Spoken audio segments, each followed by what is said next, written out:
Patibong ni Duterte ang kanyang pagsama sa Netherlands at nahulog ang PNP at Marcos administrasyon, hindi lingid sa kaalaman ng marami na matagal nang matalas ang pananaw ni dating Pangulong Rodrigo Rody Duterte pagdating sa larangan ng politika at estratehiya. At sa nangyari kahapon kung saan siya ay agad gustong dalhin sa Netherlands nang hindi dumaan sa tamang proseso, tila malinaw na nagtagumpay siya sa isang napakaingat na bitag laban sa kasalukuyang administrasyon at sa Philippine National Police, PNP.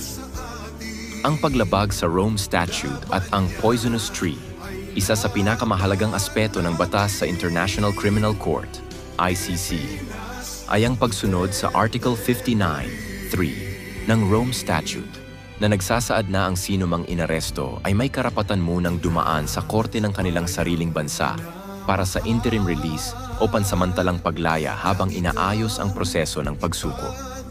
Ang competent authority sa kasong ito ay ang Hukuman Supreme Court PH ng Pilipinas at ang custodial state ay ang Pilipinas din. Ngunit ano ang nangyari? Isinakay sa eroplano si Duterte papunta sa Netherlands nang hindi man lang dumaan sa tamang proseso. Ito ay isang malinaw na paglabag sa batas ng ICC mismo. Ibig sabihin, anumang kasunod na hakbang mula sa paglilitis hanggang sa anumang hatol ay maituturing na fruits of a poisonous tree. Sa madaling salita, kung ang mismong pagkakaaresto ay may depekto, lahat ng ebidensyang susunod ay maaaring ibasura. Ang pakana ni Duterte. Bakit hinayaan niyang mangyari ito? Maraming nagtatanong, bakit hindi lumaban si Duterte? Bakit tila tanggap niya ang nangyari? Ang sagot ay makikita sa mismong mga salitang kanyang binitiwan.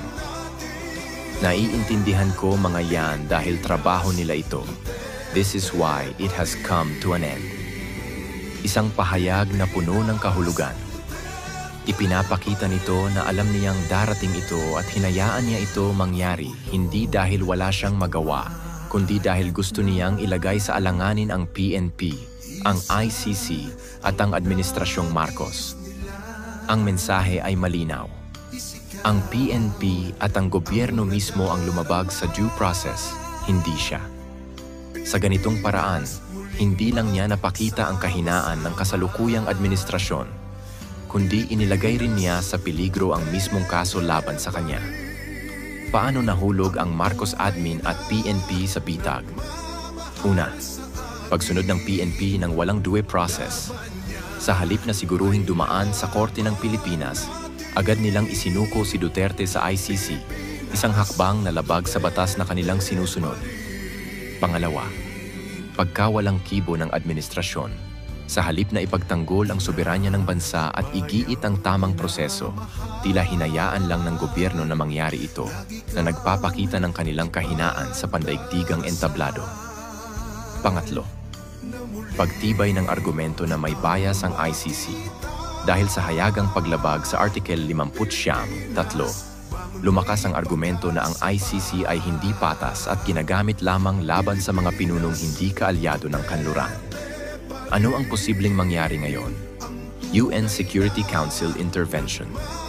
Ang mga bansang tulad ng Russia at China ay maaaring kumilos upang suspindihin ang ICC proceedings laban kay Duterte gamit ang paglabag sa Article 59(3) bilang matibay na batayan.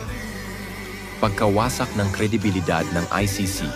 Kung ipagpipilitan ng ICC ang kaso laban kay Duterte, maaaring tuluyan itong mawalan ng kredibilidad, lalo na kung mapatunayan na ito ay naging isang kasangkapan lamang ng politika. Kawalan ng legal na basehan sa kaso. Dahil sa fruits of a poisonous tree doctrine, posibleng maibasura ang kaso laban kay Duterte na magbibigay sa kanya ng isang makasaysayang panalo kahit pa nasa Netherlands na siya. Isang matagumpay na estratehiya. Sa unang tingin, maaaring isipin ng iba na si Duterte ay talunan sa sitwasyong ito. Pero sa mas malalim na pagsusuri, lumalabas na siya ang tunay na nagwagi. Hinayaan niyang mahulog ang PNP at ang Marcos administration sa isang bitag na sila mismo ang lumapastangan sa batas, isang hakbang na maaaring magresulta sa pagbagsak ng mismong kaso laban sa kanya. Kung sakaling ito ang maging dahilan ng pagbagsak ng kredibilidad ng ICC, Masasabi nating nagtagumpay si Duterte sa pinakamalaking laban ng kanyang buhay, hindi sa pamamagitan ng dahas, kundi sa pamamagitan ng isang maingat at matalinong estratehiya.